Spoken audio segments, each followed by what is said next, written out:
بسم اللہ الرحمن الرحیم۔ السلام علیکم۔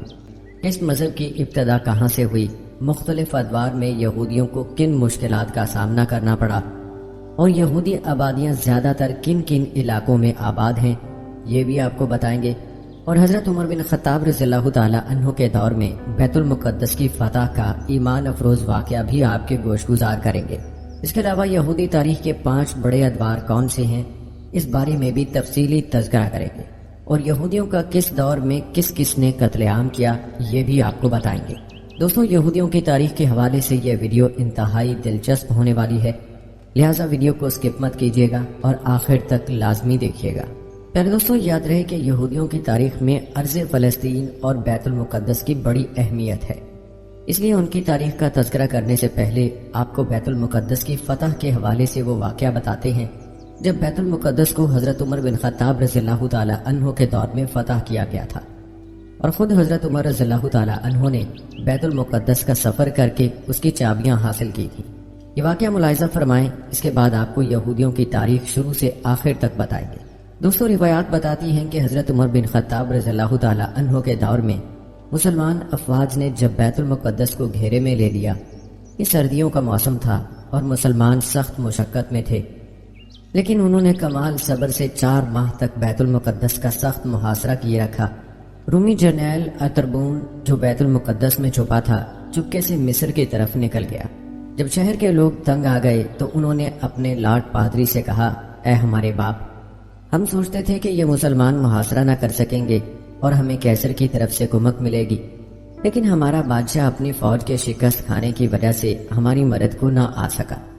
آپ ہماری طرف سے ان مسلمانوں سے بات کریں، اگر صلح کی کوئی صورت بنتی ہے تو ٹھیک، ورنہ ہم باہر نکل کر لڑائی کریں گے، یا تو ہم مسلمانوں کو شکست دے دیں یا ہمارا آخری آدمی بھی قتل ہو جائے۔ کہتے ہیں اہل شہر کی طرف سے پیغام بھیجا گیا کہ اپنے امیر کو نزدیک لائیں، ہم اس سے بات کرنا چاہتے ہیں۔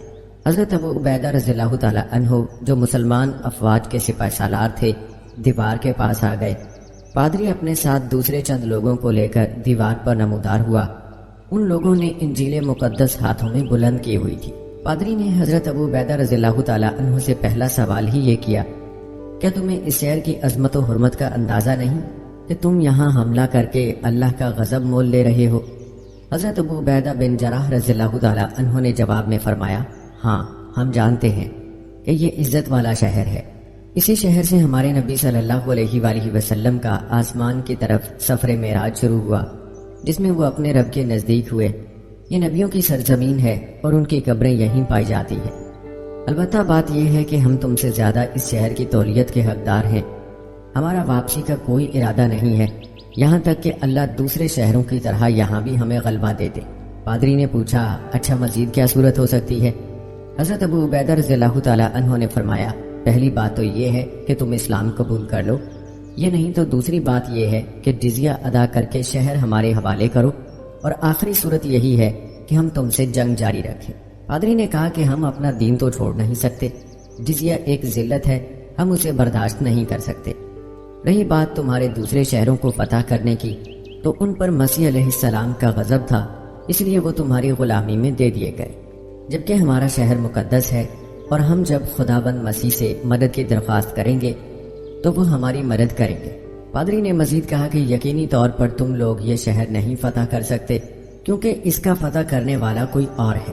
پھر اس نے شہر بیت المقدس کو فتح کرنے والے کی نشانیاں بتائیں، تو ابو عبیدہ رضی اللہ تعالی عنہ ہنسے اور اللہ اکبر کا نعرہ بلند کر کے فرمایا، رب کعبہ کی قسم، شہر فتح ہو گیا۔ پادری نے پوچھا، کیا تم ان صاحب کو جانتے ہو؟ انہوں نے جواب دیا، میں انہیں کیسے نہ پہچانوں گا کہ مدتوں ان کے ساتھ رہا ہوں، یہ ہمارے نبی کے ساتھی اور ہمارے خلیفہ حضرت عمر فاروق رضی اللہ تعالی عنہ ہیں۔ پادری نے کہا کہ اگر ایسا ہے تو ہمیں لوگوں کا خون بہانے سے بچنا چاہیے، تم لوگ انہیں بلا لو، اگر ہم نے ان میں نشانیاں پائیں تو ہم شہر تمہارے حوالے کر دیں گے۔ یعنی دوستوں، روایات بتاتی ہیں کہ حضرت ابو عبیدہ رضی اللہ تعالی عنہ نے اپنے ساتھیوں کے سامنے ساری بات رکھی۔ انہوں نے با آواز بلند لا الہ الا اللہ، اللہ اکبر پکارا اور کہنے لگے، اے امیر، خلیفہ کی خدمت میں جلد خط روانہ کریں۔ روایات میں آتا ہے کہ حضرت شرجیل رضی اللہ تعالی عنہ نے رائے دی کہ حضرت خالد بن ولید رضی اللہ تعالی عنہ کا حلیہ حضرت عمر رضی اللہ تعالی عنہ سے ملتا ہے، تو کیوں نہ پادری کو آزمایا جائے۔ اس پر اتفاق ہوا تو حضرت خالد بن ولید رضی اللہ تعالیٰ عنہ کو دیوار کے نزدیک لایا گیا اور قلعے والوں سے کہا گیا تمہارا مطلوب آ گیا، لہٰذا اپنے پادری کو بلا لو۔ پادری نے غور سے حضرت خالد رضی اللہ تعالیٰ عنہ کو دیکھا اور پھر کہنے لگا یہ لگتا تو اسی کے جیسا ہے لیکن یہ وہ ہے نہیں، بعض علامات اس میں نہیں پائی جاتی۔ اب مسلمانوں نے خلیفۃ المسلمین کی خدمت میں خط روانہ کیا اور پوری تفصیل لے کر انہیں تشریف آوری کی دعوت دی۔ کہتے ہیں خط ملنے پر حضرت عمر رضی اللہ تعالیٰ عنہ نے اپنے اصحاب سے مشاورت کی تو حضرت عثمان رضی اللہ تعالیٰ عنہ کی رائے سامنے آئی کہ جب ہم نے اتنے شہر فتح کر لیے اور دشمن کمزور ہو چکا ہے تو اس کی طرف خلیفہ کو بھیج کر اسے عزت نہ دی جائے۔ حضرت علی رضی اللہ تعالیٰ عنہ کی رائے یہ سامنے آئی کہ محاصرہ بہت طویل ہو چکا ہے، مسلمان موسم کی سختی کا مقابلہ کر رہے ہیں، اس لیے ان کی تالیف اور سہولت کا خیال کرتے ہوئے خلیفہ کو بیت المقدس کا سفر کرنا چاہیے کہ انہیں اس سفر کا ڈھیروں اجر بھی ملنے والا ہے۔ یہ بھی ہو سکتا ہے کہ دشمن کو کہیں سے مدد مل جائے تو مزید فتح دور چلی جائے۔ حضرت عمر رضی اللہ تعالیٰ عنہ نے دونوں کی تحسین کی اور فرمایا عثمان نے جنگی چال اور حکمت کی بات کی جبکہ علی نے مسلمانوں پر شفقت و رحمت والی بات کی، اور ہم علی کی رائے کو اختیار کرتے ہیں۔ اور آپ رضی اللہ تعالیٰ عنہ نے اسی وقت سفر کی تیاری کا حکم دیا۔ کہا جاتا ہے کہ حضرت عمر رضی اللہ تعالیٰ عنہ جب معسکر میں پہنچے تو فجر کا وقت تھا۔ آپ نے لوگوں کو نماز پڑھائی اور اس کے بعد آپ نے واضح نصیحت پر مبنی خطاب فرمایا۔ اس کے بعد حضرت ابو عبیدہ رضی اللہ تعالیٰ عنہ آپ کو مختلف محاذات کے احوال بتانے لگے۔ حضرت عمر رضی اللہ تعالیٰ عنہ کبھی اظہار اطمینان کرتے اور کبھی رونے لگتے۔ ظہر تک یہی سلسلہ چلتا رہا۔ ظہر کی اذان کا وقت آیا تو بعض اصحاب نے فرمائش کی کہ حضرت بلال رضی اللہ تعالیٰ عنہ سے اذان کہلوائی جائے۔ آپ رضی اللہ تعالیٰ عنہ نے حضرت بلال رضی اللہ تعالیٰ عنہ سے کہا اے بلال، تمہارے ساتھی چاہتے ہیں کہ تم ان کے لیے اذان دو اور انہیں رسول اللہ صلی اللہ علیہ وآلہ وسلم کے ایام کی یاد تازہ کراؤ۔ حضرت بلال نے اذان دی تو دلوں کے پنچھی یوں پھڑپھڑانے لگے گویا سینوں کے پنجرے توڑ جانا چاہتے ہوں۔ ہر طرف گریہ اور آہوزاری جاری تھی۔ جب کچھ تسکین ہوئی تو نماز ظہر ادا کی گئی۔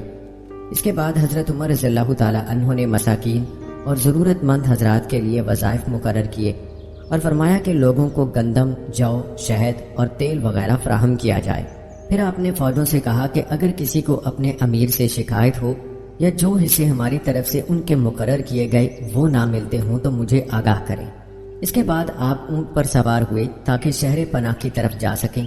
لوگوں نے درخواست کی کہ آپ اونٹ کی بجائے گھوڑے پر سوار ہو جائیں اور اپنا مرکب وہ لباس جس میں بہت سارے پیبند لگے ہوں اتار کر اچھے کپڑے پہن لیں۔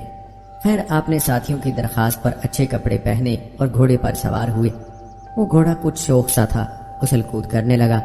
حضرت عمر رضی اللہ تعالیٰ عنہ کو خیال آیا کہ یہ لباس اور گھوڑا تواضع شاہانہ کے خلاف ہے، تو آپ گھوڑے سے اتر پڑے اور کہنے لگے تم جانتے ہو جس کے دل میں رائی کے دانے جتنا تکبر ہوگا وہ جنت میں داخل نہ ہوگا۔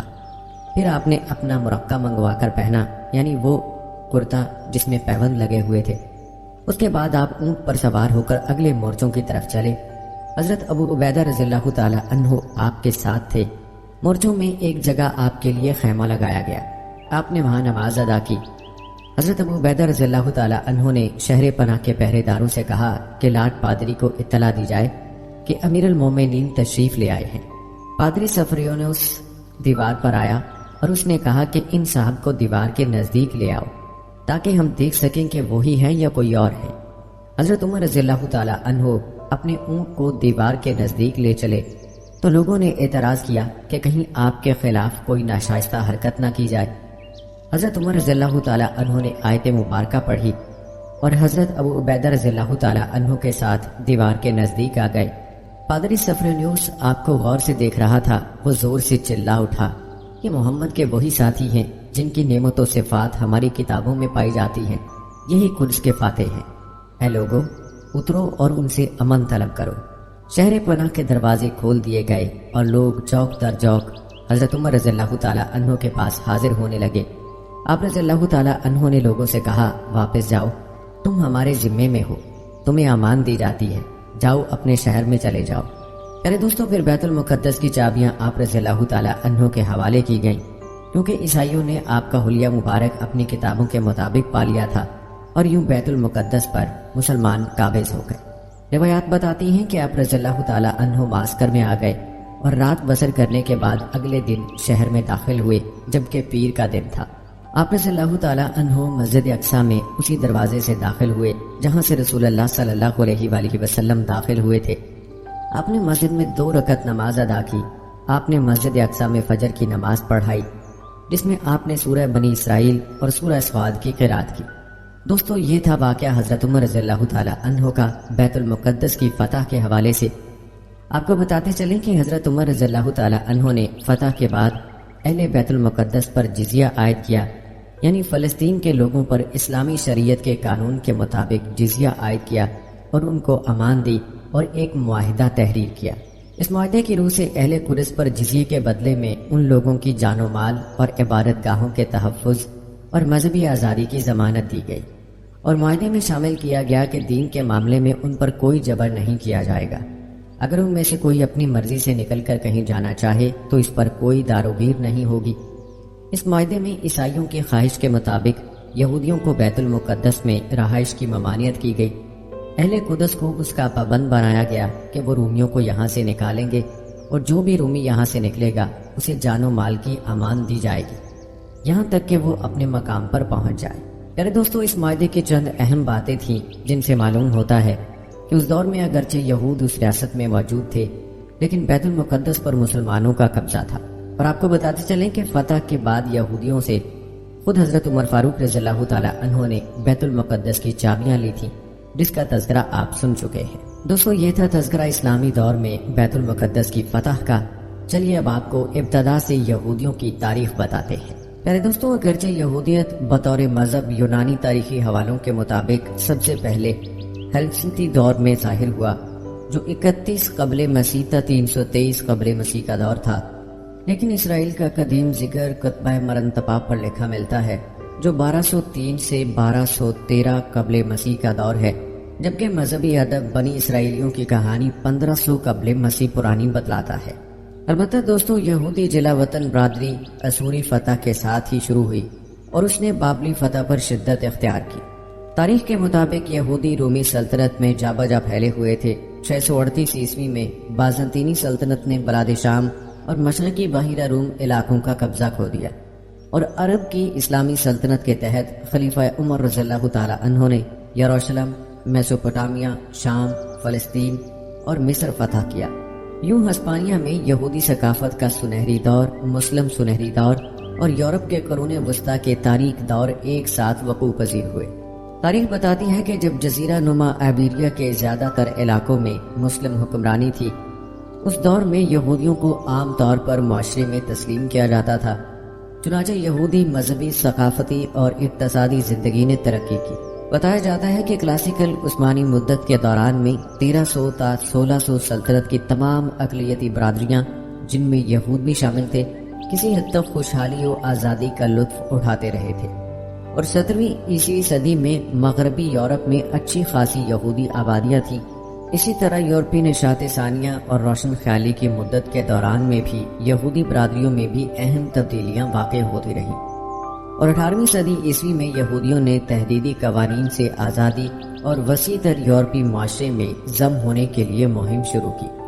دوستو، تاریخ بتاتی ہے کہ 1870 اور 1880 کی دہائیوں کے دوران یورپی یہود نے زیادہ فعال طور پر ہجرت کرنے اور یہود کو فلسطین و ارض و مقدسہ کے علاقوں میں دوبارہ آباد کرنے کے بارے آزادانہ گفتگو اور بحثیں شروع کی، اور بالآخر سے یونی تحریک باضابطہ طور پر 1897 میں قائم کی گئی۔ اس دوران یورپ اور امریکہ کے یہود نے سائنس، ثقافت اور معیشت کے شعبوں میں بھی مہارت حاصل کی، جن میں عام طور پر سائنسدان البرٹ آئنسٹائن اور فلسفی لڈوگ وٹگنسٹائن کو سب سے زیادہ مشہور سمجھا جاتا ہے۔ بتایا جاتا ہے کہ اس دور کے بعد سے یہود نے بڑی تعداد میں نوبل انعام جیتنا شروع کیے۔ البتہ 1933 میں ایڈولف ہٹلر اور نازیوں کے جرمنی میں اقتدار میں آتے ساتھ یہودیوں کی صورتحال زیادہ کشیدہ ہو گئی۔ اقتصادی بحران، سام مخالف نسلی قوانین اور قریب تر ہوتی آئندہ کی جنگ کے خوف نے بہت سے یہودیوں کو یورپ سے فلسطین، ریاست ہائے متحدہ امریکہ اور سوویت یونین فرار ہونے پر مجبور کیا، اور 1939 میں دوسری جنگ عظیم شروع ہوئی تو 1941 تک ہٹلر نے پولستان اور فرانس سمیت تقریباً تمام یورپ جہاں اس وقت لاکھوں یہودی رہ رہے تھے یہ قبضہ کر لیا تھا، اور 1941 ہی میں سوویت یونین پر حملے کے بعد یہودیوں کا حتمی علاج یعنی یہودی لوگوں کا وسیع پیمانے پر بے مثال اور منظم قتل عام شروع ہوا، جس کا مقصد یہودی نسل کی فنا اور خاتمہ تھا، اور اس کے نتیجے میں یورپ اور ساتھ میں شمالی افریقہ، نازی نواز کی شمالی افریقہ اور اطالوی لیبیا میں یہود پر ظلم و ستم اور عقوبت وقوع پذیر ہوا۔ دوستو، اس نسل کشی جس میں تقریباً 60 لاکھ یہود باضابطہ طریقے سے ہلاک کیے گئے، اس کو مرگ انبوا یعنی ہولوکاسٹ یا عبرانی اصطلاح شواخ کے طور پر جانا جاتا ہے۔ بتایا جاتا ہے کہ صرف پولستان کے حراستی کیمپوں میں 30 لاکھ یہود گیس کی کوٹڑیوں کے ذریعے قتل کیے گئے، جبکہ صرف آشوٹس حراستی کیمپ میں 10 لاکھ قتل کیے گئے۔ دوستو، تاریخ بتاتی ہے کہ 1945 میں فلسطینی یہودی مزاحمتی تنظیمیں متحد ہوئیں اور یہودی مزاحمتی تحریک ہنگارا کی باقاعدہ بنیاد ڈالی گئی۔ تحریک نے برطانوی تسلط سے لاتعلقی کا برملا اظہار شروع کر دیا، حتیٰ کہ برطانوی حکومت کے فلسطینی علاقوں میں لامحدود یہودی آبادکاری سے انکار پر ہنگانا نے دہشت گرد طریقہ مزاحمت اپنایا، اور ساتھ ہی ساتھ بحری جہازوں میں غیر قانونی تارکین وطن یہود کو فلسطین میں آباد کرنے لگے، اور ڈیوڈ بن گوریان نے 14 مئی 1948 کو ارض مقدسہ میں یہودی ریاست کے قیام کا اعلان بھی کر دیا، جو اسرائیلی ریاست کے طور پر جانا گیا۔ اس کے بعد فوری طور پر تمام ہمسایہ عرب ریاستوں نے اسرائیل پر حملہ کر دیا، جبکہ نوزائیدہ اسرائیلی فوج برطانیہ اور فرانس کی مدد سے مزاحمت کرتی رہی۔ بتایا جاتا ہے کہ 1949 میں جنگ ختم ہوئی تو اسرائیل کی ریاست کی تعمیر شروع ہوئی، اور ریاست نے بڑے پیمانے پر دنیا بھر سے سینکڑوں ہزاروں یہودی مہاجرین کی لہروں کو جذب کیا۔ آج اسرائیل ایک پارلیمانی جمہوریت ہے جس کی آبادی 80 لاکھ افراد سے زائد ہے، جن میں 60 لاکھ یہودی ہیں۔ یاد رہے کہ سب سے بڑا یہودی طبقہ اسرائیل اور امریکہ میں ہے، جبکہ اہم برادریاں فرانس، ارجنٹائن، روس، برطانیہ، آسٹریلیا، کینیڈا اور جرمنی میں ہیں۔ پہلے دوستو، یہ ایک اجمالی خاکہ تھا یہودیوں کی تاریخ کے حوالے سے۔ اس کی مکمل تفصیل مختلف ادوار کے حوالے سے اور مختلف علاقوں کے حوالے سے آگے بیان ہونے والی ہے۔ آئیے آپ کو یہودی تاریخ کے اہم ادوار کے بارے میں بتاتے ہیں۔ یاد رہے کہ یہودیوں اور یہودیت کی تاریخ کو 5 ادوار میں تقسیم کیا جاتا ہے۔ نمبر 1، آغاز یہودیت سے قبل کی قدیم ارض مقدسہ یعنی 586 قبل مسیح۔ نمبر 2، 5ویں اور 6ٹھی صدی قبل مسیح میں آغاز یہودیت کے دوران۔ نمبر 3، ہیکل دوم کی تباہی کے بعد 70 عیسوی میں رہبائی یہودیت کی تشکیل۔ نمبر 4، رہبائی یہودیت کا دور رفع مسیحیت سے لے کر 312 عیسوی میں حکمران قسطنطین اعظم کی سیاسی دور اقتدار تک، اور 18ویں صدی کے آخر میں مسیحی سیاسی بالادستی کے خاتمے تک۔ اور نمبر 5، مختلف یہودیت کا دور فرانسیسی اور امریکی انقلابات سے لے کر موجودہ دور تک۔ تو چلیے سب سے پہلے بات کرتے ہیں قدیم ارض مقدسہ کے دور کی، جو 586 قبل مسیح تک کا دور ہے، اور ابتدائی یہودیت کو سمجھنے کے لیے اس دور کا تذکرہ بہت ضروری ہے۔ یاد رہے کہ ابتدائی یہودیوں اور ان کے پڑوسیوں کی تاریخ زرخیز ہلال اور بحیرہ روم کے مشرقی ساحل پر مرکوز ہے۔ یہ تاریخ ان لوگوں سے شروع ہوتی ہے جو دریائے نیل اور بحر النہرین کے درمیانی علاقوں میں رہتے ہیں۔ اس کے علاوہ اطراف میں قدیم مصر اور بابل، عرب کے ریگستان اور پہاڑ، ایشیائی کوچک، کینان کی زمین، موجودہ اسرائیل، فلسطین، اردن اور لبنان کے علاقے بنتے ہیں۔ ان سب تہذیبوں کا مقام اجتماع ہے۔ دوستو، عبرانی بائبل کے مطابق یہود قدیم بنی اسرائیل کی نسل سے ہیں، جو کینان کے علاقے میں بحیرہ روم کے مشرقی ساحل اور دریائے اردن کے درمیان میں آباد ہوئے۔ عبرانی بائبل بنی اسرائیل کو مشترک جد امجد یعقوب سے منسوب کرتی ہے، اور یہ بھی بتایا جاتا ہے کہ دوسری ہزاریہ قبل مسیح کی شروع کی صدیوں میں عبرانیوں کی خانہ بدوشی ہی بیرونی الخلیل کے ارد گرد مرکوز رہی، جس کا نتیجہ ان کے مقام تدفین یعنی پرکھوں کے غار کے قیام پر ہوا۔ بنی اسرائیل اور سرگزشت کے مطابق 12 قبائل پر مشتمل تھا۔ ہر ایک قبیلہ یعقوب علیہ السلام کے 12 بیٹوں کی اولاد تھا: روبن، شمعون، لیوی، یہودا، آشکار، زابلن، ڈین، گاد، نفتالی، آشیر، یوسف اور بنیامین۔ دوستو، بائبل کی کتاب میں پیدائش کے ابواب میں باب نمبر 25 سے 50 یعقوب علیہ السلام اور اس کے 12 بیٹوں کا قصہ موجود ہے، جنہوں نے شدید قحط کے دوران میں کینان چھوڑا اور شمالی مصر کے علاقے گوشن میں آباد ہوئے۔ شروع میں تو انہیں مصر میں زرخیز زمینیں دی گئیں، تاہم صدیوں بعد مصر فرعونہ کی حکومت نے انہیں مبینہ طور پر غلام بنا رکھا تھا۔ اگرچہ قرآن اور سابق مقدسہ کتب اس کی تصدیق کرتی ہیں، تاہم اس امر کے واقع ہونے کا کسی آزاد ذرائع سے ثبوت نہیں ملا، اور تاریخ بتاتی ہے کہ کم و بیش 400 سال کی غلامی کے بعد ان کے معبود یہودا نے لاوا قبیلے کی عبرانی پیغمبر موسیٰ کو یہود کو فرعون سے رہائی کے لیے بھیجا۔ یاد رہے کہ یہودا یہودی لوگوں کے خدا کا اس وقت کا نام تھا۔ مقدس کتب کے مطابق عبرانی موجزانہ طور پر ہجرت کر کے مصر سے باہر نکلے۔ یہ واقعہ خروج یا ہجرت کے طور پر جانا جاتا ہے، اور واپس اپنے آبائی وطن کنعان لوٹے۔ مقدس کتاب کے مطابق مصری غلامی سے آزادی کے بعد اسلام کے مطابق انہوں نے موسیٰ کی حکم عدولی کی اور کنعانی قبیلے سے لڑنے سے انکار کیا، جس کی سزا میں بنی اسرائیل 40 سال کی مدت تک سینا کے ریگستان میں گمراہ پھرتے رہے، جہاں انہیں من و سلوہ ملتا رہا۔ پھر انہوں نے 1400 قبل مسیح میں یوشع بن نون کی زیر قیادت کنعان فتح کیا۔ بائبل کی تحریروں کے مطابق صحرا میں رہنے کی مدت کے دوران میں بنی اسرائیل کو 10 احکام کوہ سینا پر یہودا سے ملے، جو کہ موسیٰ کے ذریعے موصول ہوئے، اور کنعان میں داخل ہونے کے بعد ہر قبیلے کو زمین کا حصہ دیا گیا۔ دوستوں، آپ کو بتاتے چلیں کہ آثار قدیمہ سے یہود کے اصل علاقے کی ایک مختلف کہانی کا پتہ چلتا ہے۔ ضروری نہیں ہے کہ یہود نے لیونیتیا سرزمین شام کا علاقہ چھوڑا ہو۔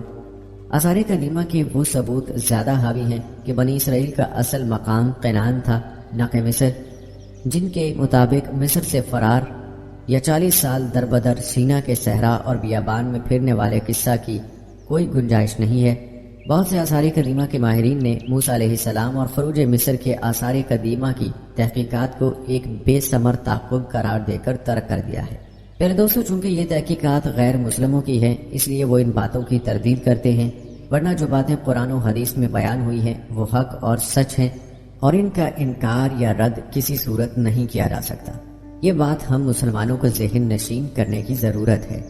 ان باتوں کو بیان کرنے کا مقصد آپ کو تاریخ سے آگاہ کرنا ہے۔ ان لوگوں کا مزید کہنا ہے کہ 1 صدی پر محیط آثار قدیمہ اور مصریات کے ماہرین نے تحقیق سے کوئی قابل قدر ثبوت نہیں پایا کہ قید مصر، داستان فرار از مصر اور سفر بیابان سینا میں براہ راست کوئی تعلق ہو سکتا ہے، اور یوں اس تجویز کے نتیجے پر پہنچے کہ آئینی دور کی یہودا اور اسرائیل کی ریاستوں کا اصل مقام کنعان ہے، نہ کہ مصر۔ لہذا کہا جاتا ہے کہ قدیم ترین یہودی بستیوں کی ثقافت کنعانی ہے۔ ان کی اشیاء مقدسہ کنعانی دیوتا آل کی ہیں، مٹی کے برتنوں میں مقامی کنعانی روایات پائی جاتی ہیں، اور ان کے حروف تہجی بھی ابتدائی کنعانی ہیں۔ آپ کو بتاتے چلیں کہ کئی 100 سال تک ارض مقدسہ کی 12 متحدہ ریاستوں پر 12 قبیلوں کے اماموں کی حکمرانی کا تسلسل رہا۔ اس کے بعد 1000 قبل مسیح میں طالوت بادشاہ کے تحت یہودی بادشاہت قائم ہوئی، اور بادشاہ داؤد علیہ السلام اور اس کے بیٹے شاہ سلیمان کے دور تک جاری رہی، اور داؤد علیہ السلام ہی کے دور حکومت میں پہلی سے قائم یروشلم اسرائیل اور یہودا کی متحدہ بادشاہتوں کا قومی اور روحانی دارالحکومت بنا۔ یاد رہے کہ سلیمان علیہ السلام نے سب سے پہلے موریہ پہاڑ یعنی حرم قدسی پر ہیکل تعمیر کی، جو بیت المقدس میں ہے۔ تاہم قبائل جو سیاسی طور پر انتشار کا شکار تھے، ان کی موت پر 10 شمالی قبائل اور 2 جنوبی قبائل یہودا اور بنیامین کے درمیان خانہ جنگی شروع ہوئی۔ بنی اسرائیل قوم 2 ریاستوں میں تقسیم ہوئی، شمال میں ریاست اسرائیل سامریہ اور جنوب میں مملکت یہودا کے نام سے ریاست قائم ہوئی۔ اس تقسیم کا فائدہ اٹھا کر شامی حکمران تلگت پلاسر سوم نے شمالی ریاست اسرائیل پر 8ویں صدی قبل مسیح میں قبضہ کیا۔ پہلے دوستوں، اب بات کرتے ہیں اسیری بابل کے دور کی، جو کہ 538 تا 587 قبل مسیح کا دور ہے۔ یہ دور یہودیوں کی قدیم سلطنت یہودا سے بابل کی جانب ملک بدری اور جلاوطنی اور یروشلم کے ہیکل سلیمانی کی تباہی کا دور ہے۔ تاریخ بتاتی ہے کہ ایک غالب طاقت کے خلاف بغاوت اور نتیجہ خیز محاصرے کے بعد کی مملکت یہودا کو 587 قبل مسیح میں بابلیوں کی فوج نے فتح کیا اور پہلا ہیکل سلیمانی تباہ کیا۔ مملکت کی اشرافیہ اور ان کے لوگوں کے بہت سے لوگ جلاوطن کر دیے گئے تھے، جہاں ان کا مذہب روایتی ہیکل سے باہر ترقی پاتا رہا، جبکہ دوسرے مصر فرار ہو گئے۔ کہا جاتا ہے کہ بابل میں سب سے پہلی مملکت یہودا کی جلاوطن یہودی برادری کا قیام 597 قبل مسیح میں یہودیہ کو نیا کی جانب سے ہوا۔ یوں بابل میں یہود کی چند سب سے ممتاز شہر اور برادریاں قائم ہوئیں جو اس وقت سے لے کر 13ویں صدی تک یہودی زندگی کا مرکز بنا۔ پہلی صدی تک بابل کی آبادی کے بڑھاؤ میں تیزی آ چکی تھی اور ایک اندازے کے مطابق سال 200 عیسوی سے 500 عیسوی میں 10 لاکھ یہود تک اضافہ ہوا، جو بعد میں بڑھ کر 20 لاکھ تک جا پہنچی، یہاں تک کہ دنیا کی یہودی آبادی کا چھٹا حصہ اس علاقے میں آباد ہوا۔ یہیں پر انہوں نے قدیم بابل کے یہود کی زبانوں عبرانی اور آرامی میں تلمود لکھی، جس میں یہودی تصوف قبالہ بھی شامل ہے جو آج بھی ان میں بہت مشہور اور رائج ہے۔ کچھ دانشوروں کے مطابق قبال میں جادوئی عملیات کا دخول اسی زمانے میں ہوا جو قرون وسطیٰ تک مزید ترقی کرتا گیا۔ دوستوں، کہا جاتا ہے کہ انہی یہود نے بابل کی تلمود درسگاہیں قائم کی جو جیونیم درسگاہیں کہلاتی ہیں، جو بابل میں یہودی علم اور یہود قانونی کی ترقی کا مرکز بنی۔ 500 عیسوی سے 1038 تک دو سب سے زیادہ مشہور درسگاہیں پمیدیتا اور صبورہ تھیں اور اہم علم دین کے مدرسے نہاردیہ اور ماہوزہ میں واقع تھے۔ بتایا جاتا ہے کہ 540 قبل مسیح میں فارس کی فتح کے بعد کچھ مریدین عزیر نمیا کی رہنمائی میں واپس اپنی سرزمین اور اپنی پرانی روایات کو لوٹے، جبکہ دوسرے یہود مستقل واپس نہ لوٹ سکے اور جلا وطنی ہی میں رہے اور ارض مقدسہ سے باہر اپنی الگ ہی خود مختاری بنا لی۔ بعض تاریخی روایات کے مطابق فارسی منظوری اور مالی امداد کے تحت یہودی جلا وطنی سے واپسی کے بعد یروشلم لوٹتے ہوئے دوسرے ہیکل کی تعمیر آخری 3 یہودی انبیاء حجی، زکریہ اور ملا کی قیادت میں 516 قبل مسیح میں مکمل ہوئی، اور بتایا جاتا ہے کہ آخری یہودی نبی کی وفات کے بعد فارسی حکمرانی کے نیچے یہودی لوگوں کی قیادت زغوت رہنماؤں کی 5 نسلوں میں رہی۔ یہودی قوم نے پہلے فارسیوں کے ماتحت اور پھر یونانیوں کے زیر تسلط کچھ ترقی کی، جس کے نتیجے میں فریسی اور صدوقی قائم ہوئے۔ یوں پہلی بار یہودیہ میں اپنے یہودی سکے بنانے کے قابل ہوئے۔ دوستو، جلا وطنی کے بعد کا دور ہیلنسٹی دور ہے، جو کہ 110 تا 332 قبل مسیح کا دور ہے۔ تاریخ بتاتی ہے کہ 332 قبل مسیح میں مقدونیہ کے سکندر اعظم نے فارسیوں کو شکست دی۔ سکندر کی موت اور اس کے جرنیلوں میں اس کی سلطنت کی تقسیم کے بعد سلوکی سلطنت قائم ہوئی کہ خرابی نے سلوکی بادشاہ انتیوخوس چہارم کو بعض یہودی مذہبی رسومات اور روایات پر پابندی کے احکام جاری کرنے پر مجبور کیا۔ اس کے بعد کچھ غیر مہذب یہود، جنہیں مقابیین بھی کہا جاتا ہے، نے ہشمونی خاندان کی قیادت میں بغاوت کی۔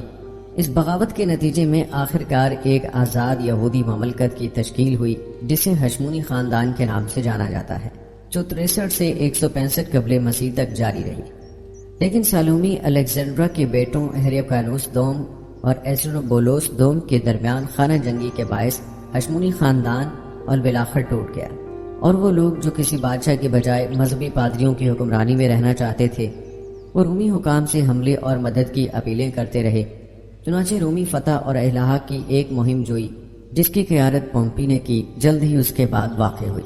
پیارے دوستو، اس کے بعد ارض مقدسہ میں رومی حکومت کا تذکرہ آتا ہے۔ یہ دور 63 قبل مسیح سے 324 تک کا دور ہے۔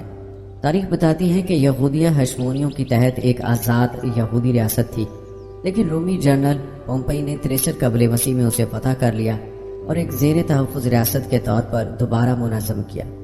رومی پھیلاؤ دوسرے علاقوں میں بھی اگلے 150 سال سے زیادہ جاری رہا۔ کہتے ہیں بعد میں ہیرودیس کو رومی سینٹ نے یہودیوں کا بادشاہ مقرر کیا، جس نے ہشمونی خاندان کی جگہ لی۔ اس کے اولاد میں سے کچھ لوگ بعد میں مختلف عہدوں پر فائز رہے، جسے ہیروڈی سلسلے کے نام سے جانا جاتا ہے۔ مختصر یہ کہ 4 قبل مسیح سے 6 قبل مسیح تک یہودیہ صوبہ ہیروڈ آرکیلاوس کی حکومت میں شامل رہا اور رومیوں نے اسے بادشاہ کا لقب دینے سے انکار کیا۔ البتہ 6 عیسوی میں قرینس کی مردم شماری کے بعد 41 عیسوی تک ایک ناظم الامور مصر روم جیسا کہ حکمرانی میں رومی صوبہ یہودیہ تشکیل دیا گیا، جو 44 عیسوی کے بعد مختار کار بنا۔ کہا جاتا ہے کہ سلطنت کا اپنی یہودی رعایا کے ساتھ برتاؤ اکثر جابرانہ اور ظالمانہ تھا۔ دوستو، تاریخی روایات کے مطابق 30 عیسوی یا 33 عیسوی میں گلیل میں پیغمبر ربی اور عیسائیت کی مرکزی شخصیت عیسیٰ علیہ السلام کو یروشلم میں یہودیہ کے رومی ناظم الامور کے حکم پر پیلاطس مصلوب کر کے موت کے گھاٹ اتارنے کی کوشش کی گئی، اور 66 عیسوی میں یہود نے یہودیہ کے رومی حکمرانوں کے خلاف بغاوت شروع کر دی۔ اس بغاوت کو مستقبل کے رومی شہنشاہوں ویسپازیان اور تیتروس نے شکست دی اور 70 عیسوی میں یروشلم کے محاصرے میں رومیوں نے یروشلم میں واقع ہیکل کو تباہ کیا اور کچھ سرگزشتوں کے مطابق ہیکل سے مینورا جیسے تبرکات لوٹ لیے۔ دوستو، تاریخی روایات کے مطابق یہود اس سرزمین پر کافی تعداد میں رہتے رہے، یہاں تک کہ 115 تا 117 عیسوی کی جنگ کیتوس ہوئی اور جولیس سیوریس نے 132 تا 136 عیسوی میں بارکو خبا بغاوت کو کچلتے ہوئے یہودیہ کو تباہ کیا، جس میں 985 دیہاتوں کو تباہ کیا گیا اور وسطی یہودیہ کی زیادہ تر یہودی آبادی کو قتل کیا گیا، غلامی میں بیچ دیا گیا یا فرار پر مجبور کیا گیا۔ یوں سوائے تشاباؤ کے دن کے یہودی آبادی یروشلم سے شہر بدر رہی اور گلیل میں اور یفنا میں ہی مرکوز رہی، اور اسی دور میں یروشلم کا نام بدل کر ایلیا کیپٹولینیا رکھا گیا اور یہودیہ کا نام بدل کر فلسطین شام رکھ دیا گیا۔ دوستو، پہلے بھی ذکر ہو چکا کہ یہودی بے دخلی کا آغاز اسوری فتح میں ہوا اور بابل کی فتح کے دوران بڑے پیمانے پر جاری رہا۔ 6 صدی قبل مسیح میں جب یہودیہ صوبہ سے یہودی قبیلے کو یہودیہ کے معزول بادشاہ یہویاکین کے ساتھ بابل سے جلا وطن کر دیا گیا تھا۔ یاد رہے کہ یہ جلا وطنی 586 قبل مسیح میں یروشلم میں ہیکل کی تباہی کے بعد بھی جاری رہی۔ 135 عیسوی میں بارکو خبا بغاوت کے بعد صدیوں تک بہت سے یہود بابل کی طرف ہجرت کرتے رہے۔ اسی طرح بہت سے یہودیوں کو رومی سلطنت کے دیگر حصوں میں غلامی میں بیچ دیا گیا تھا، جبکہ کچھ رومی سلطنت کے دیگر علاقوں کے شہری بن گئے تھے۔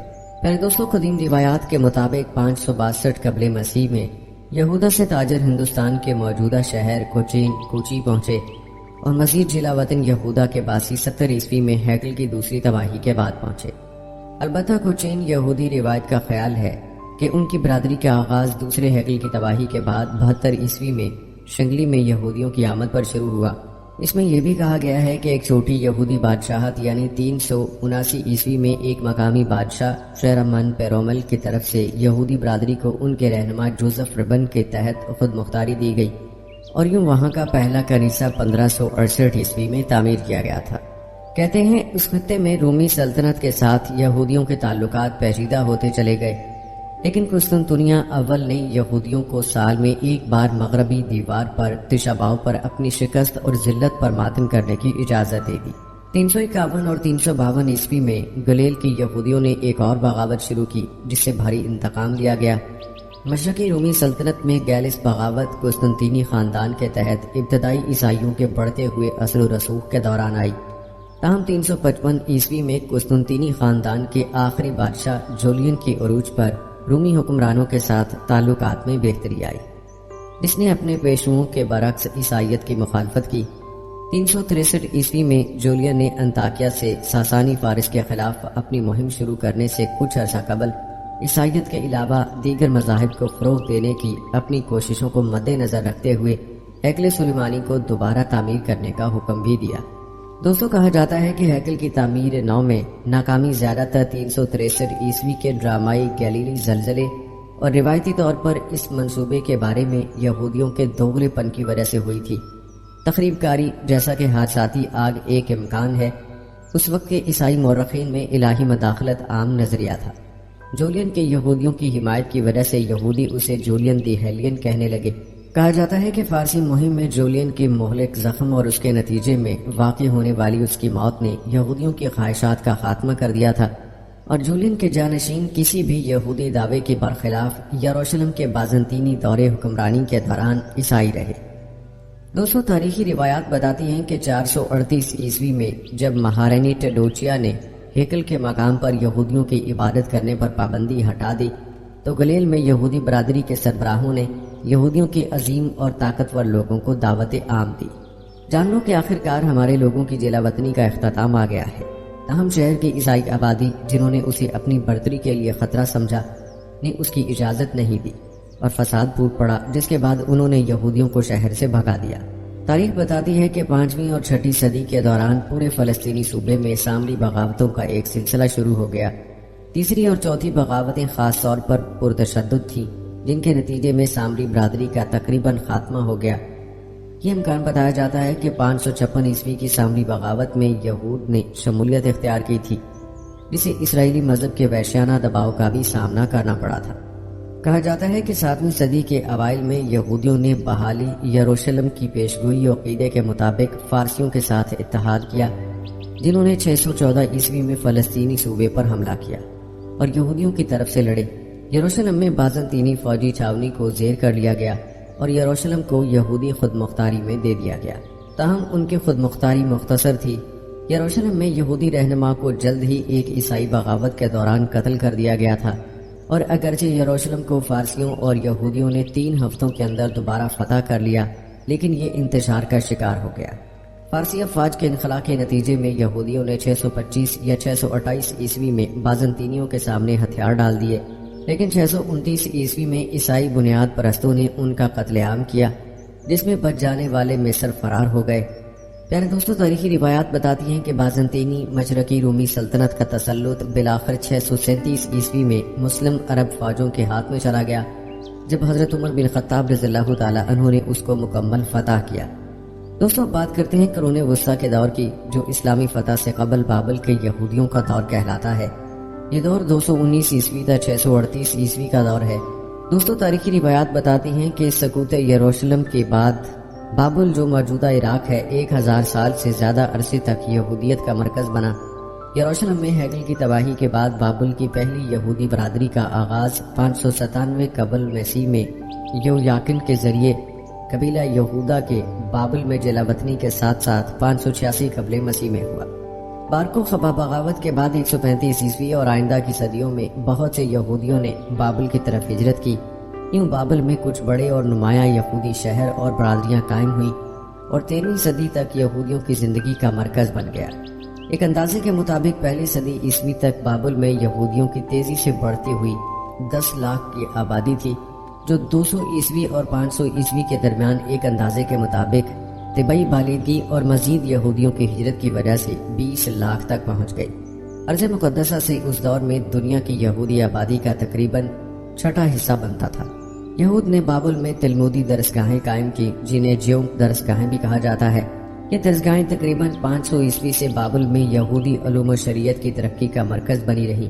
بتایا جاتا ہے کہ تلمود، یشوع، مدارس یہودی ثقافت اور تعلیم کا ایک اہم حصہ بن گئی، اور یہود نے مغربی اور مشرقی یورپ، شمالی افریقہ اور بعد کی صدیوں میں امریکہ اور دنیا کے دیگر ممالک میں جہاں یہودی منتشر تھے، یشوع قائم کرتے رہے، یعنی مدارس بناتے رہے۔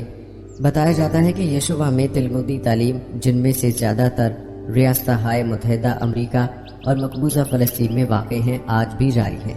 کہا جاتا ہے کہ قدیم عہد عتیق اور ابتدائی قرون وسطیٰ کے یہود کے لیے بابل کے یشوع یہودی مذہبی حکام کے مجلس شورا کے مشابہ تھے۔ یہ درسگاہیں قبل از اسلام بابل میں زرتشتی ساسانی خاندان کے تحت قائم کی گئی تھی، اور یہ ساسانی دارالحکومت مدائن سے زیادہ دور واقع نہ تھی، جو اس وقت دنیا کا سب سے بڑا شہر تھا۔ 7ویں صدی میں فارس کی اسلامی فتح کے بعد یہ درسگاہیں اسلامی خلافت کے تحت 400 سال تک چلتی رہی۔ شریر اگاون مفتی اعظم کے مطابق سورا کا پہلا گاؤں مار بارابب چران تھا، جس نے 609 عیسوی میں عہدہ سنبھالا تھا۔ سورا کا آخری گاون سیمیول بن ہوفنی تھا، جس کا انتقال 1034 عیسوی میں ہوا تھا۔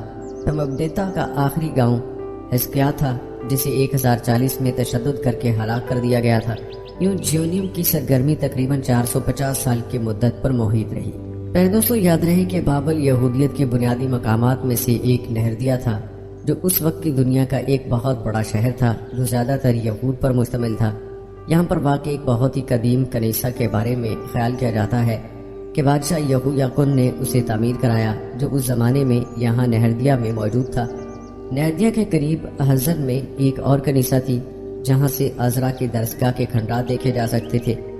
کہا جاتا ہے کہ ہیڈرین سے پہلے کے زمانے میں عقیبہ سینڈرین کی تبلیغی دورے پر نہردیہ پہنچے تو ازدواجی قانون کی ایک نقطے پر ایک مقامی عالم کے ساتھ مباحثہ ہوا۔ مشنعب اختتام اسی زمانے میں نیسبیس شمالی بین النہرین میں یہودیہ کی ایک بہترین درسگاہ تھی، جس کا صدر مدرس یہودا بن بطیلہ تھا، اور جہاں ظلم و ستم سے پناہ حاصل کرنے بہت سے یہودی علماء آتے تھے۔ نہر پیکوٹ کے ایک اسکول کو بھی ایک خاص مگر عارضی اہمیت حاصل ہوئی، جس کی بنیادی یہودی تارک وطن حنانیہ نے رکھی تھی، جو یوشع بن حنانیہ کا بھتیجا تھا۔ کہتے ہیں کہ یہ مدرسہ بابل یہود اور اسرائیلی یہود کے درمیان تفرقے کا سبب بنتا اگر یہودی حکام فوری طور پر ہنانیہ کے عزائم کی جانچ نہ کر لیتے۔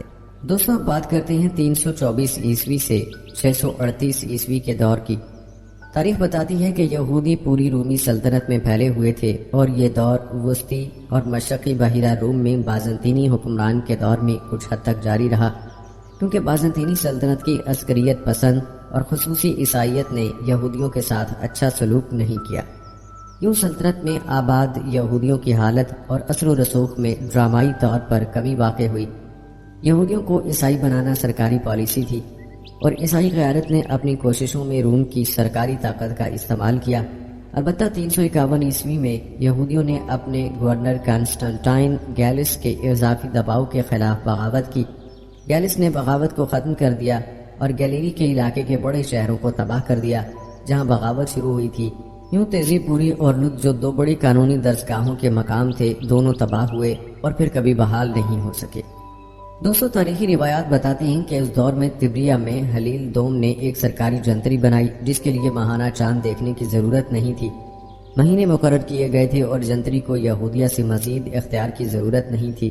تقریباً اسی دور میں یہودا ہانسی کی موت کے بعد تبریہ کے یہودی فقہ کی تعلیم حاصل کرنے والے یہودی علماء کی نسلوں نے مشترکہ مشنہ باریتا کی تفاسیر اور تشریحات تالیف کی۔ متن کو مشنہ کی ترتیب کے مطابق ترتیب دیا گیا، جو مشنہ کے ہر پیراگراف کے بعد اس سے وابستہ تشریحات، قصص اور جوابات کا مجموعہ تھا، اور اسی مذہب کو یروشلمی تلمود کہا جاتا ہے۔ پھر دوستوں روایات بتاتی ہیں کہ مرتد شہنشاہ جولین کے دور میں یہودیوں پر سرکاری ظلم و ستم میں تھوڑا وقفہ آیا۔ جولین کی پالیسی تھی کہ رومی سلطنت کو ہیلینسٹیت کی طرف لوٹایا جائے، اور اس نے یہودیوں کو یروشلم کی تعمیر نو کی ترغیب دی۔ چونکہ جولین کی حکمرانی صرف 361 سے 363 تک رہی، اس لیے سلطنت پر رومی عیسائی حکمرانوں کی بحالی سے قبل یہود زیادہ تعمیر نہیں کر سکے، اور 398 عیسوی میں سینٹ جان کرسٹم کے بطور پیٹریارک کے نمودار ہوتے ساتھ ہی یہود کے خلاف عیسائی ہرزہ سرائی میں تیزی آئی۔ یہودیوں کے خلاف اور مجسموں پر علی 17 جیسی عنوانوں میں یہودیوں بیماریوں کے خلاف واعظ و تبلیغ ہوئی۔ اس طرح کی سخت زبان نے بڑی یہودی بستیوں جیسا کہ انطاکیہ اور قسطنطنیہ میں عیسائیوں کے خلاف عدم اعتماد اور نفرت کے ماحول کو جنم دیا۔ کہا جاتا ہے کہ 5ویں صدی کے آغاز میں حکمران تھیوڈوسس نے یہود پر سرکاری طور پر ظلم کرنے کے احکام کا ایک مجموعہ جاری کیا۔ کہتے ہیں یہود کو غلام رکھنے، نئے کلیسا بنانے، عوامی عہدہ رکھنے یا یہودی اور غیر یہودی کے درمیان مقدمات چلانے کی اجازت نہیں تھی۔ یہود اور غیر یہود کے درمیان شادی کو جرم قرار دیا گیا تھا، جیسا کہ عیسائیوں کا یہودیت میں تبدیل ہونا جرم تھا۔ تھیوڈوسس نے سندرین مجلس شورا کو ختم کر دیا اور ناسی کا عہدہ ختم کر دیا۔ حکمران جسٹینین کے تحت شاہی حکام نے یہودیوں کے شہری حقوق کو مزید محدود کر دیا اور ان کے مذہبی مراعات کو خطرہ لاحق ہو گیا۔ بادشاہ نے کنیسہ کے اندرونی معاملات میں مداخلت کی، مثال کے طور پر عبادت الہیہ میں عبرانی زبان کے استعمال پر پابندی عائد کی۔ پابندیوں کی نافرمانی کرنے والوں کو جسمانی جرمانے، جلاوطنی اور جائیداد کے نقصان کی دھمکیاں دی گئیں۔ بریمی یہود سائریٹرس میجر سے کچھ ہی فاصلے پر، جنہوں نے بازنطینی جنرل بیلیسار ریس کی ونڈال مخالف مہم میں مزاحمت کی، انہیں عیسائیت قبول کرنے پر مجبور کیا گیا اور ان کی کنیسہ کو گرجا میں تبدیل کر دیا گیا۔ کہتے ہیں جسٹینین اور اس کے جانشینوں کو صوبہ یہودیہ سے باہر خدشات لاحق تھے اور اس کے پاس ان ضوابط کو نافذ کرنے کے لیے ناکافی فوج تھی، جس کے نتیجے میں 5ویں صدی وہ دور تھا جو نئے کنیسوں کی تعمیر کی ایک لہر آئی، جن میں سے بہت سے خوبصورت فرشوں پر پچکاری کی گئی۔ یہودیوں نے بازنطینی ثقافت کے بھرپور اسلوب فن کو اپنایا۔ اس دور کے یہودی پچیکاری لوگ جانوروں، میناروں، ستاروں، برجوں اور بائبل کے کرداروں کی تصویر کشی کرتے ہیں۔ ان کنیسوں کے فرشتوں کی بہترین مثالیں بیت الفا، جس میں ابراہیم کا اپنے بیٹے کی بجائے ایک مینڈی کی قربانی کرنے کا منظر شامل ہے، تبریہ، بیت شین اور زیپوری میں پایا گیا ہے۔ البتہ بازنطینی حکومت کے تحت یہود کا غیر یقینی وجود زیادہ دیر تک برقرار نہیں رہا، جس کی بڑی وجہ جزیرہ نما عرب سے اسلام کا پھوٹنا تھا۔ یاد رہے کہ مسلم خلافت نے 636 عیسوی میں جنگ یرموک میں فتح کی چند پالیسیوں میں ہی بازنطینیوں کو ارض مقدس سرزمین شام، جسے جدید اسرائیل، اردن، لبنان اور شام کہا جاتا ہے، سے بے دخل کر دیا۔ بعد کی صدیوں میں یہود نے خلافت میں سکونت کے لیے بازنطینی علاقوں سے مسلم علاقوں میں فرار اختیار کی۔ تاریخی روایات بتاتی ہیں کہ بازنطینی سلطنت میں یہودی آبادی کا ہجوم کچھ حکمرانوں بالخصوص جسٹینین کی طرف سے اناطولیہ کے یہود کو زبردستی عیسائی کرنے کی کوششوں سے متاثر نہیں ہوا، کیونکہ ان کوششوں کو بہت کم کامیابی ملی۔ بتایا جاتا ہے کہ قسطنطنیہ کی زیادہ تر یہودی آبادی میں محمد فاتح دوم کی فتح کے بعد بھی وہیں پر ہی قائم رہی، اور کہیں چوتھی صدی میں جدید حبشہ میں ایک یہودی قوم سیمین کی بادشاہت قائم ہوئی جو 17ویں صدی تک قائم رہی۔ پیارے دوستوں، اب تذکرہ کرتے ہیں اسلامی دور کا، جو کہ 638 تا 1099 کا دور تھا۔ تاریخ بتاتی ہے کہ 638 میں بازنطینی سلطنت نے ارض شام کا تسلط کھو دیا۔ خلیفہ ثانی عمر رضی اللہ تعالی عنہ کی قیادت میں خلافت راشدہ نے یروشلم اور بین النہرین، شام، فلسطین اور مصر کی سرزمین کو فتح کیا۔ بطور سیاسی نظام، اسلام نے یہود کی معاشی، سماجی اور فکری ترقی کے لیے یکسر نئے حالات پیدا کیے تھے۔ خلیفہ عمر رضی اللہ تعالی عنہ نے یہود کو 500 سال کے وقفے کے بعد بیت المقدس میں اپنی موجودگی دوبارہ قائم کرنے کی اجازت دی۔ یہی وجہ ہے کہ یہودی روایات خلیفہ عمر رضی اللہ تعالی عنہ کو ایک مہربان حکمران مانتی ہے۔ پیارے دوستوں، یہاں تاریخ میں بیان کی گئی اس بات کی تشریح ضروری ہے جو حضرت عمر رضی اللہ تعالی عنہ کے حوالے سے بیان کی گئی۔ اس بات میں کوئی شک نہیں کہ اسلام نے ہمیشہ مذہبی آزادی کی اجازت دی ہے، اور بیت المقدس کی فتح کے موقع پر بھی ایسا ہی ہوا۔ لیکن یاد رہے کہ بیت المقدس میں یہودیوں کے داخلے پر عمر رضی اللہ تعالی عنہ کی جانب سے پابندی عائد کی گئی تھی۔ ہاں، البتہ ریاست میں یہودیوں کی موجودگی اس دور میں قائم رہی۔ یاد رہے کہ حضرت عمر رضی اللہ تعالی عنہ نے فتح کے بعد اہل بیت المقدس پر جزیہ عائد کیا، یعنی فلسطین کے لوگوں پر، اور ان کو امان دی اور ایک معاہدہ تحریر کیا۔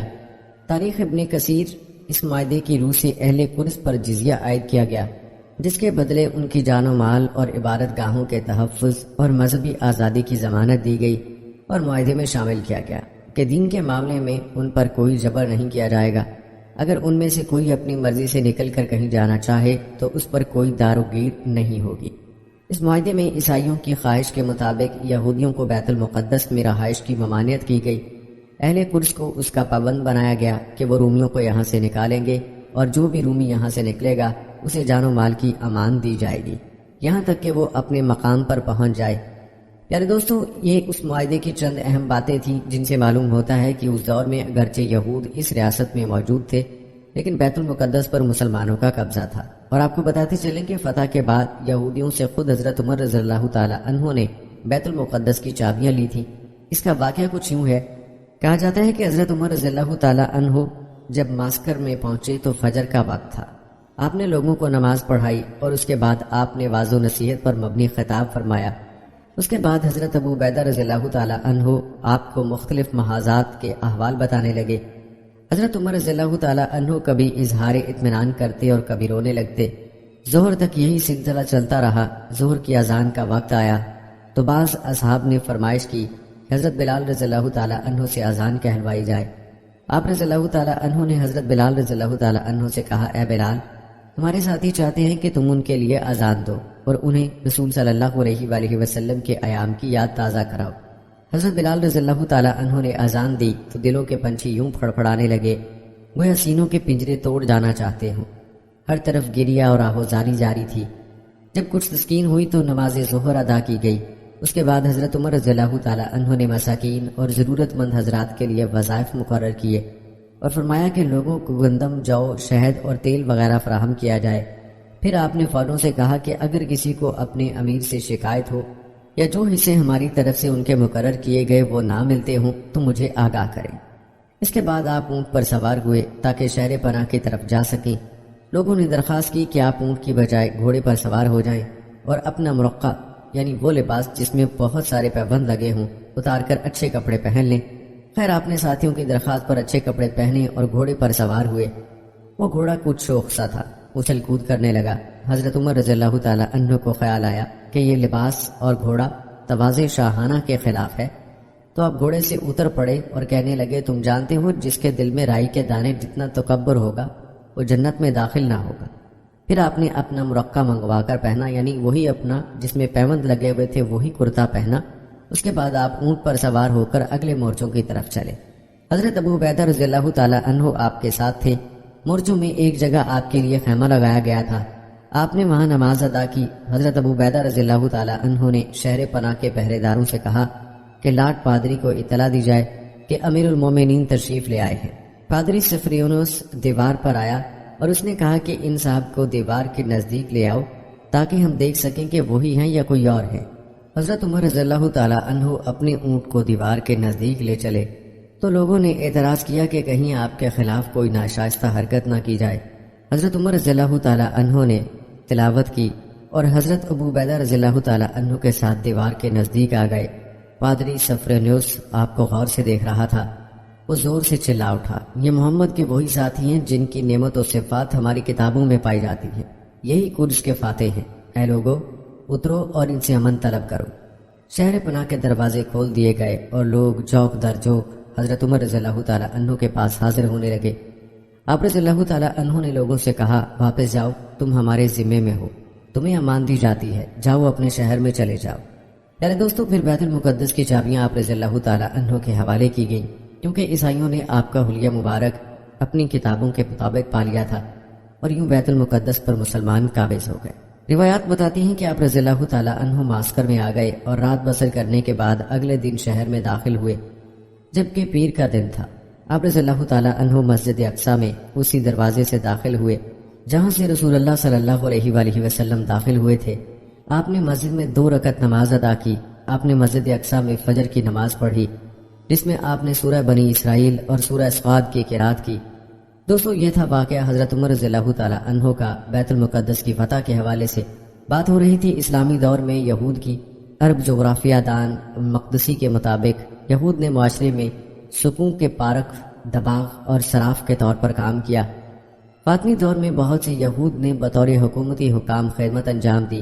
پروفیسر موشے گل کا خیال ہے کہ 7ویں صدی عیسوی میں عربوں کی فتح کے وقت آبادی کی اکثریت عیسائی اور یہودی تھی۔ کہا جاتا ہے کہ اس دور میں تمام تر یہودی قدیم بابل والے علاقوں کی ترقی پذیر طبقات میں شمار ہوتے تھے، اور جونیم دور 650 عیسوی سے 1250 میں بابل کے شورا کے درسگاہیں یہودیت سیکھنے کے اہم مراکز تھیں، جن کا تذکرہ پہلے ہو چکا ہے۔ یاد رہے کہ 7ویں صدی میں نئے مسلم حکمران خراج ارضی ٹیکس کا قیام عمل میں لائے، جس کی وجہ سے بابل کے یہودی دیہی علاقوں سے بغداد جیسے شہروں کی طرف ہجرت کر گئے۔ یوں ان میں خوشحالی اور بین الاقوامی اثر و رسوخ کے ساتھ ساتھ سادیہ گاؤں جیسے یہودی مفکرین میں قدر زیادہ عالم طرز فکر پیدا ہو، جس کا تاریخ میں پہلی بار مغربی فلسفے کے ساتھ گہرا تعلق تھا۔ کہتے ہیں جب 10ویں صدی عیسوی میں عباسی حکومت اور بغداد شہر کا تنزل شروع ہوا تو بہت سے بابل یہود نے بحیرہ روم کے علاقوں کی جانب ہجرت کی، جس نے یہودی دنیا میں بابل یہودی رسم و رواج کو پھیلانے میں اہم کردار ادا کیا۔ دوستو، اسلامی دور کے بعد ہسپانوی میں یہودی دور کا تذکرہ آتا ہے، جو کہ 711 عیسوی تا 1031 عیسوی کا دور ہے۔ تاریخ بتاتی ہے کہ اسپین میں یہودی ثقافت کا سنہری دور یورپی قرون وسطیٰ کے ساتھ بیک وقت وقوع پذیر ہوا، جب جزیرہ نما آبیریہ کے اکثر حصے میں مسلمانوں کی حکومت تھی۔ اس دور میں یہود کو عموماً معاشرے میں قبول کیا گیا اور یہود کی مذہبی، ثقافتی اور اقتصادی زندگی نے نشو و نما پایا۔ دوستو، پہلے ذکر ہو چکا ہے کہ اسلامی حکومت میں اقلیتوں کو ہمیشہ مذہبی آزادی دی گئی۔ اسی طرح جزیرہ نما آبیریہ کے یہود کے لیے بھی رواداری کا دور شروع ہوا۔ ہجرت کے باعث ان کی تعداد میں مسلمانوں کی افریقی فتوحات کے بعد کافی اضافہ ہوا تھا۔ خصوصاً 912 عیسوی کے بعد عبد الرحمن سوم اور اس کے بیٹے الحکم ثانی کے دور میں یہود نے ترقی کی اور اپنے طبقے کو کرتبہ کی خلافت کی خدمت، تعلیم، صنعت اور تجارت، بالخصوص ریشم اور غلاموں کی تجارت کے شعبوں کے لیے وقف کر دیا۔ یوں انہوں نے ملک کی خوشحالی کو فروغ دینے میں اپنا کردار ادا کیا۔ بتایا جاتا ہے کہ یہودیوں کی معاشی نمو بے مثال تھی۔ تلتلہ میں یہودی عربی تحاریر کو رومنی زبانوں میں ترجمہ کرنے کے علاوہ یونانی اور عبرانی متن کا عربی میں ترجمہ کرنے میں بھی شریک رہے۔ یہود نے نباتیات، جغرافیہ، طب، ریاضی، شاعری اور فلسفے میں بھی اپنا حصہ ڈالا۔ کہا جاتا ہے کہ اس دور میں عام طور پر یہودی کو اپنے مذہب پر عمل کرنے اور اپنے طبقے کے قوانین اور صحیفوں کے مطابق زندگی گزارنے کی اجازت تھی۔ مزید برآں جن پابندیوں کے وہ تابع تھے وہ ٹھوس اور عملی کردار کی بجائے سماجی اور علامتی تھے۔ کہنے کا مطلب یہ ہے کہ ان ضابطوں نے دونوں برادریوں کے درمیان تعلقات کو واضح کیا اور یہودی آبادیوں پر کوئی ظلم نہیں کیا گیا۔ تاریخی روایات میں آتا ہے کہ عبد الرحمن کے شاہی طبیب اور وزیر حزدائی بن اسحاق بن شاپروت تھے، جو مناہم بن ساروق، دناش بن البرات اور دوسرے یہودی علماء اور شاعروں کے سرپرست تھے۔ اس دور میں یہودی سوچ مشہور شخصیات جیسے سیموئیل ہاناگیت، موسیٰ ابن ارزا، سلیمان ابن جبرول، یہود اللاوی اور موسیٰ بن میمون کے تحت پروان چڑھی۔ عبد الرحمن کے دور اقتدار میں یہودی عالم موسیٰ بن حنوف کو قرطبہ کا ربی مقرر کیا گیا اور اس کے نتیجے میں اندلس تلمودی تعلیم کا مرکز بن گیا اور قرطبہ یہود کے باہمی ملاقات کا مرکز بنا۔ البتہ دوستو، شمالی افریقہ سے تعلق رکھنے والے قدامت پسند خاندان موحدین جو مذہبی اقلیتوں کی جانب عدم برداشت کا رویہ کار فرما رکھتے تھے، ان کے اندلس پر حملے نے اس یہودی سنہرے دور کا اختتام کر دیا۔ یعنی دوستو، اگلا جو دور ہے وہ 1099 سے 1260 عیسوی کا دور ہے، یہ صلیبی دور کہلاتا ہے۔ دوستو، تاریخی روایات بتاتی ہیں کہ حضرت عیسیٰ علیہ السلام کا بدلہ لینے کے خطبات نے عیسائیوں کو صلیبی جنگوں میں حصہ لینے پر مرغوب کر رکھا تھا۔ 12ویں صدی کے یہودی روایت سلیمان بن شمشون میں درج ہے کہ صلیبیوں نے اسماعیلیوں سے مقابلہ کرنے کے لیے ارض مقدسہ کی طرف پیش قدمی سے پہلے فیصلہ کیا کہ وہ مسیح کے مصلوب ہونے کا بدلہ لینے کے لیے مسلمانوں میں رہنے والے یہود کو قتل کریں گے۔ قتل عام روان موجودہ فرانس میں شروع ہوا، جبکہ وادی رائن میں یہودی برادری شدید متاثر ہوئی۔ اس کے بعد ہیڈلبرگ کے ارد گرد کے علاقے میں یہود پر صلیبی حملے ہوئے، یہودی جانوں کا بہت بڑا نقصان ہوا، بہت سے لوگوں کو زبردستی عیسائی بنایا گیا اور بہت سے لوگوں نے بپتسمہ سے بچنے کے لیے خودکشی کی۔ خودکشی کرنے کے انتخاب کے پیچھے ایک بڑا محرک یہودی احساس تھا کہ قتل ہونے پر ان کے بچوں کو عیسائی پرورش کی جا سکتی ہے۔ یاد رہے کہ یہودی وسطی عیسائی سرزمین میں رہتے تھے اور اس خطرے کو شدت سے محسوس کرتے تھے۔ اس قتل عام کو یہود مخالف واقعات پوگروم مظالم کے سلسلے کا آغاز کہا جا سکتا ہے، جو مرگ انبوہ پر منتج ہوا۔ یہودی آبادیوں کا ماننا تھا کہ قتل عام میں ان کے عیسائی پڑوسی اور حکمران ان سے لا تعلق ہو گئے ہیں اور انہوں نے تمام معاہدوں اور حکم ناموں پر اعتماد کھو دیا ہے۔ دوستوں، بتایا جاتا ہے کہ بہت سے یہود نے اپنے دفاع کا انتخاب کیا، لیکن دفاع کے ذریعے محدود تھے اور ان کی ہلاکتوں میں اضافہ ہی ہوا۔ زیادہ تر جبری مذہب کی تبدیلیاں غیر مؤثر ثابت ہوئیں۔ بہت سے یہودی بعد ازاں اپنے اصل عقیدے کی طرف لوٹ گئے۔ پوپ نے اس پر احتجاج کیا، لیکن شاہی ہنری چہارم نے ان تبدیلیوں کی اجازت دینے پر رضامندی ظاہر کی۔ تاریخ بتاتی ہے کہ اس قتل عام نے عالم عیسائیت میں یہود کے لیے ایک نئے دور کا آغاز کیا۔ یہود نے اپنے عقیدے کو سماجی دباؤ سے بچا لیا تھا، اب انہیں تلوار کی نوک پر اسے بچانا تھا۔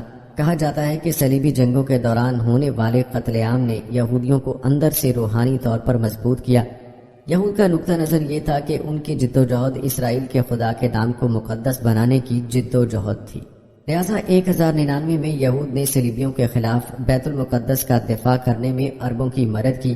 لیکن جب شہر کا سقوط ہوا تو صلیبیوں نے بہت سے یہود کو ایک کنیسہ میں جمع کیا اور اسے آگ لگا دی۔ کہتے ہیں حیفا میں 1 ماہ تک یہود نے تقریباً اکیلے ہی صلیبیوں کے خلاف قصبے کا دفاع کیا۔ اس وقت بیت المقدس، تبریا، رام اللہ، اشکلون، کیسر اور غزہ سمیت پورے ملک میں یہودی آبادی بکھریاں ہوئی تھی۔ کیونکہ صلیبی دور میں یہودیوں کو زمین پر قبضہ کرنے کی اجازت نہیں تھی، اس لیے وہ تعطل کے وقت ساحلی شہروں میں لین دین اور تجارت کرتے تھے۔ زیادہ تر کاریگر تھے۔ سیدہ میں شیشہ ساز، بیت المقدس میں سمور ساز، فروش اور رنگ ساز تھے۔ میرے دوستوں، موسیٰ بن میمون لکھتا ہے کہ 1165 میں وہ بیت المقدس میں حرم قدسی گیا، جہاں اس نے عظیم مقدس گھر میں عبادت کی۔ موسیٰ بن میمون نے اپنے اور اپنے بیٹوں کے لیے 1 سالانہ تعطیل رکھی۔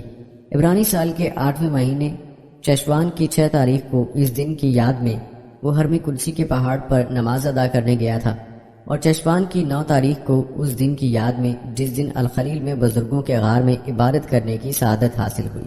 تاریخی روایات بتاتی ہیں کہ 1141 عیسوی میں یہودی اور للاوی نے یہودیوں کو ارض مقدسہ کی سرزمین کی جانب ہجرت کرنے کی دعوت دی اور خود بھی طویل سفر کیا۔ قرطبہ میں سے طوفانی راستہ عبور کرنے کے بعد وہ مصری سکندریہ پہنچا، جہاں دوستوں اور مداحوں نے اس کا پرجوش استقبال کیا۔ دمیاط میں اسے اپنے من کے خلاف جد و جہد کرنا پڑی۔ اس کے دوست حالفون حالیو نے التجا کی کہ وہ مصر میں ہی رک جائے، جہاں وہ عدم برداشت کے جبر سے آزاد ہوگا، لیکن اس نے زمینی کچے راستے پر سفر جاری رکھا۔ راستے میں اس کی ملاقات سور اور دمشق کے یہود سے ہوئی۔ یہودی روایات بتاتی ہیں کہ جب وہ بیت المقدس کے قریب آیا تو مقدس شہر کے نظارے سے مغلوب ہو کر اس نے اپنا سب سے خوبصورت مرثیہ پڑھا جو زونائٹ کے نام سے مشہور ہے، لیکن بتایا جاتا ہے کہ تب اسے ایک سر پر دوڑتے گھڑ سوار گھوڑے نے روند ڈالا اور وہ حادثے میں مارا گیا تھا۔ دوستوں، اس دور کے بعد دور مملوک کا تذکرہ ہے جو کہ 1260 تا 1517 عیسوی کا دور ہے۔ تاریخی روایات بتاتی ہیں کہ موسیٰ بن نہمان کو 1267 میں پرانے شہر بیت المقدس میں آباد ہونے کے بارے تاریخ میں درج کیا گیا ہے۔ وہ عکا چلا گیا جہاں وہ یہودی تعلیم کو پھیلانے میں سرگرم تھا جو اس وقت ارض مقدس میں نظر انداز تھی۔ اس نے شاگردوں کا ایک حلقہ اپنے گرد جمع کیا اور لوگ ہجوم کی شکل میں، یہاں تک کہ فرات سے بھی لوگ اسے سننے آتے۔ کہا جاتا ہے کرائم ہارون بن یوسف کبیر ان کے دروس میں شرکت کرتا تھا، بعد میں وہ سب سے بڑے کرائم حکام میں شامل ہوا۔